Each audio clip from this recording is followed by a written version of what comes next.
Tukang rumah Cina dah cari makan di Malaysia, laporan Malaysia Gazette. Kalau tak betul maka laporan itu tidak keluar. Inilah akibatnya apabila visa kita memberi kebebasan sepenuh-penuhnya 30 hari kepada 90 hari kepada setahun kepada 5 tahun. Nah, ini akibat dia. Ya. Kalau sebagai pelancong lah, pelancong kalau kaya pun mereka tak akan duduk lama di negara orang. Paling-paling 10 hari mereka pulang. Tak ada nak duduk sampai 5 tahun. Yang duduk 5 tahun ni, 1 tahun ataupun 3 bulan lah. Kita ambil contoh 3 bulan lah. 3 bulan ni mereka duduk ni nak kerja. Mereka nak kerja. Akibat apa? Buktinya ramai dah ketangkap jadi apa? Scammer lah kan. Jadi apa lagi? Bekerja di salun-salun, wanita penghibur dan yangnya tukang rumah. Ini dibongkarkan oleh Persatuan Pembinaan Kaum Tionghoa yang ada di Malaysia. Mengatakan upah yang mereka ambil, peruntukan mereka ambil bawah 50%. Tapi kualiti rumah yang mereka buat tu tak dijamin. Satu. Tiada pengesahan daripada CIDB. Ini yang paling penting sebagai rakyat Malaysia kena faham. Jangan pandang murah, tapi pandang pada kualiti. Saya minta Pak Menteri Pelancongan jawab tentang ini. Adakah mereka datang Malaysia ni tak untuk melancong ataupun untuk membenarkan mereka bekerja secara senyap? Ini yang kita nak tahu. Sebagai rakyat, rakyat berhak mengetahui perkara ini. Rakyat bukan hanya memandang, tidak, tapi menilai. Menilai bagaimana pelancong yang satu pada satu negara ni cukup mudah, cukup senang diberi visa perpasan visa sampai 5 tahun. Saya nak bagi tahulah. Banyak tersiar di media-media yang ditangkap adalah daripada Indonesia, Bangladesh, Pakistan, Myanmar, Filipina, mana lagi India. India kurang.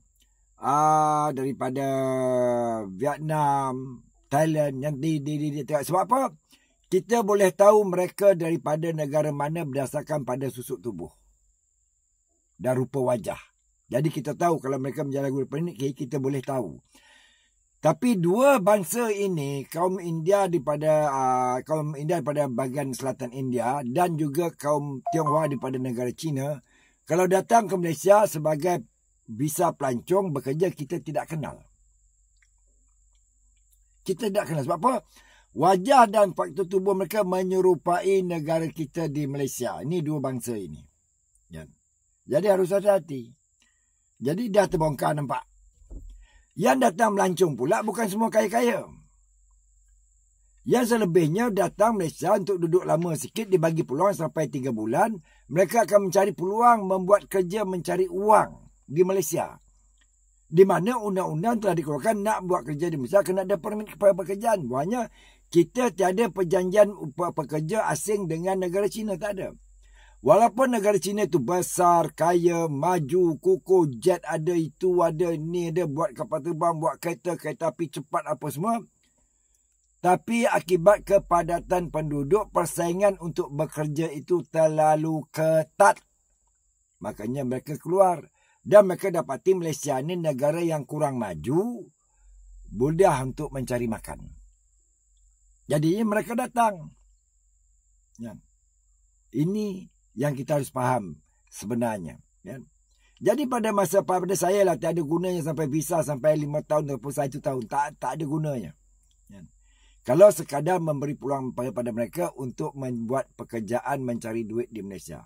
Tahu tidak 1 tahun berapa bilion duit kita mengalir keluar tanpa diketahui oleh pihak kerajaan. Banyak. Di mana pekerja-pekerja asing tanpa permit membawa uang kembali ke negara mereka. Banyak, begitu banyak tidak dapat dikesan. Ini merugikan negara. Saya minta ni ahli parlimen tolong bahas sikit perkara ni di parlimen. Apa keberuntungan sampai visa 5 tahun? Apa faedahnya kepada Malaysia? Sebab apa yang datang melancong ni bukan semua kekaya.